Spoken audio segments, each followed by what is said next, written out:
अगर आपने इस वीडियो पर क्लिक किया है तो मैं चाहता हूं कि आप हमारे गौरवशाली इतिहास पर एक स्वस्थ और निष्पक्ष चर्चा के लिए हमारे व्हाट्सएप ग्रुप से जुड़ें। अलाउद्दीन खिलजी, ये नाम सुनते ही दिमाग में क्या आता है? शायद एक क्रूर, बेरहम सुल्तान की छवि। पर कहानी सिर्फ इतनी नहीं है। आज हम उस खिलजी की बात करेंगे जो एक विजेता तो था ही, पर उससे कहीं ज्यादा एक मास्टर एडमिनिस्ट्रेटर था, जिसने पूरे साम्राज्य को पूरी तरह से रीडिजाइन कर दिया। तो चलिए कहानियों और मिथकों से आगे बढ़कर देखते हैं कि असल में कौन था अलाउद्दीन खिलजी। अच्छा, एक सवाल, क्या आप जानते हैं कि वो कौन सा सुल्तान था जिसने आज से करीब 700 साल पहले आज की तरह का एमआरपी वाला प्राइस कंट्रोल सिस्टम लागू किया था? जी हाँ, 700 साल पहले।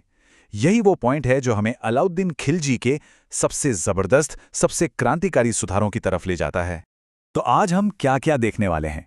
सबसे पहले देखेंगे कि वो सुल्तान बना कैसे, फिर पूरे हिंदुस्तान में उसका विस्तार, मंगोलों से उसकी जबरदस्त टक्कर, और फिर आएंगे उसके मास्टर स्ट्रोक रिफॉर्म्स। इसके बाद हम इतिहास और कहानियों के बीच के फर्क को समझेंगे, और आखिर में देखेंगे कि खिलजी की विरासत क्या रही। तो कहानी शुरू होती है साल 1296 से। दिल्ली की सल्तनत, और उस सल्तनत के दिल में पल रही थी एक जबरदस्त महत्वाकांक्षा। अलाउद्दीन खिलजी, जो उस वक्त के सुल्तान जलालुद्दीन खिलजी का भतीजा और दामाद भी था, उसने एक ऐसा कदम उठाया जिसने सब कुछ बदल दिया। उसने अपने ही चाचा की हत्या करके दिल्ली का तख्त हासिल कर लिया। शुरुआत ही विश्वासघात और एम्बिशन से हुई। लेकिन दिल्ली का सिंहासन खिलजी की मंजिल नहीं थी। ये तो बस एक शुरुआत थी। उसकी नजरें अब पूरे हिंदुस्तान पर थीं। उसका सपना था उत्तर से लेकर दक्षिण तक एक ऐसा साम्राज्य खड़ा करना जैसा पहले किसी ने नहीं देखा था। और ये अभियान शुरू भी हो गया। पहले उत्तर के बड़े बड़े किलों को जीता गया, जैसे 1301 में रणथंभौर और 1303 में चित्तौड़। पर खिलजी यही नहीं रुका। 1306 के बाद उसने अपने सबसे काबिल जनरल मलिक काफूर को एक मिशन पर भेजा, दक्षिण भारत। और ये मिशन सिर्फ जीत का नहीं था, बल्कि दक्षिण की अपार दौलत को दिल्ली के खजाने तक लाने का भी था। देवगिरी, वारंगल, मदुरै एक के बाद एक राज्य सल्तनत के अधीन आ गए। एक तरफ खिलजी अपना साम्राज्य बढ़ा रहा था, पर दूसरी तरफ उत्तर पश्चिम की सीमाओं पर एक बहुत ही बड़ा खतरा मंडरा रहा था, मंगोल। और ये कोई छोटी मोटी घुसपैठ नहीं थी। ये वो तूफान था जो पूरी दिल्ली सल्तनत को उखाड़ फेंकने की ताकत रखता था। और यहां खिलजी ने जो किया वो सच में कमाल था। उसने न सिर्फ दिल्ली को मंगोलों से बचाया, बल्कि बार बार उनके बड़े बड़े हमलों को नाकाम किया। उसने अपनी उत्तर पश्चिमी सीमा को एकदम सील कर दिया। यही वो पॉइंट है जिसे समझना बहुत जरूरी है।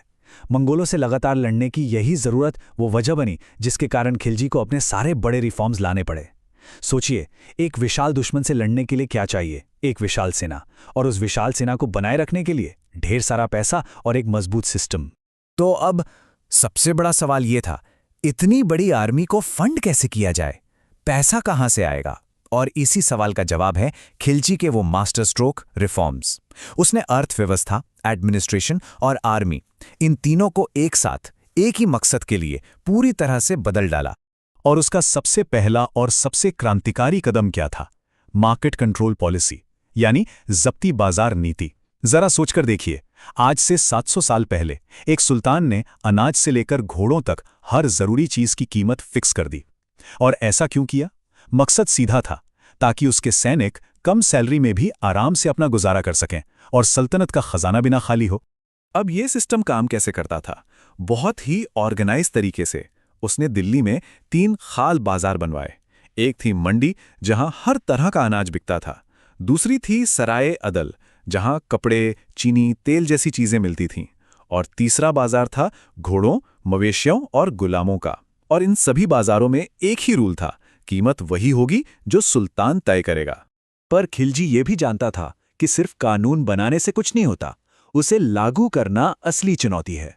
तो उसने एक फुल प्रूफ सिस्टम बनाया।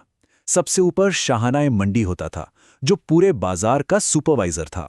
उसके नीचे होते थे बारीद, यानी इंटेलिजेंस ऑफिसर, और उनके भी नीचे मुनीहियां, यानी सीक्रेट जासूसों का एक पूरा नेटवर्क फैला होता था। कोई भी दुकानदार जरा सी भी गड़बड़ी करे, दाम बढ़ाए या कम तौले, तो उसकी खैर नहीं, सजा बहुत सख्त थी। और खिलजी के रिफॉर्म्स सिर्फ बाजारों तक ही नहीं रुके, उसने रेवेन्यू सिस्टम यानी टैक्स वसूलने के तरीके को भी पूरी तरह बदल दिया। पहले क्या होता था? किसान से टैक्स बिचौलिए जैसे खुद और मुकद्दम वसूलते थे और बहुत सारा पैसा बीच में ही गायब हो जाता था। खिलजी ने इन सब बिचौलियों को हटा दिया। अब जमीन की पैमाइश होती थी और टैक्स सीधा डायरेक्ट राज्य के खजाने में आता था, मतलब नो लीकेज। और ये टैक्स था कितना? सीधा 50%। जी हाँ, उपज का आधा हिस्सा। ये उस जमाने में भारत के इतिहास की सबसे ज्यादा टैक्स दरों में से एक थी। ये बहुत ही कठोर था, पर इसी पैसे से वो विशाल सेना पल रही थी जो मंगोलों से देश को बचा रही थी। तो अब देखिए सब कुछ कैसे जुड़ा हुआ है। बाजार कंट्रोल से सैनिकों का खर्च कम हुआ, नए टैक्स सिस्टम से खजाना भर गया। अब इस पैसे से खिलजी ने अपनी आर्मी को मॉडर्नाइज किया। उसने भारत की पहली बड़ी परमानेंट स्टैंडिंग आर्मी में से एक बनाई, सैनिकों को जमीन के बदले कैश में सैलरी दी और करप्शन रोकने के लिए 2 जबरदस्त सिस्टम शुरू किए। दाग यानी घोड़ों पर शाही निशान लगाना ताकि उन्हें बदला ना जा सके, और चेहरा यानी हर सैनिक का पूरा हुलिया दर्ज करना। मकसद साफ था, कोई धोखाधड़ी नहीं। अब जब भी हम अलाउद्दीन खिलजी की बात करते हैं तो एक नाम, एक कहानी हमेशा सामने आती है, पद्मावती। पर क्या ये कहानी इतिहास है या फिर कल्पना? चलिए जरा फैक्ट और फिक्शन के बीच के इस फर्क को समझते हैं। देखिए, आज के ज्यादातर मॉडर्न हिस्टोरियंस का ये मानना है कि पद्मावती की कहानी मलिक मोहम्मद जायसी के लिखे महाकाव्य पद्मावत की एक बेहतरीन साहित्यिक रचना है। ये कहानी खिलजी के समय से लगभग 200 साल बाद लिखी गई थी, मतलब इसे समकालीन ऐतिहासिक सबूतों से कंफर्म नहीं किया जा सका है। कल्चरली ये कहानी बहुत महत्वपूर्ण है, लेकिन इसे हिस्टोरिकल फैक्ट नहीं माना जाता। तो इन सब बातों के बाद खिलजी की विरासत क्या है? हम उसे कैसे याद रखें? वो एक साम्राज्य का आर्किटेक्ट था, एक ऐसा आर्किटेक्ट जिसने सत्ता को पूरी तरह से सेंट्रलाइज कर दिया। तो खिलजी का जो सबसे बड़ा इम्पैक्ट रहा वो क्या था? पहला, उसने एक बहुत ही पावरफुल सेंट्रलाइज्ड स्टेट बनाया।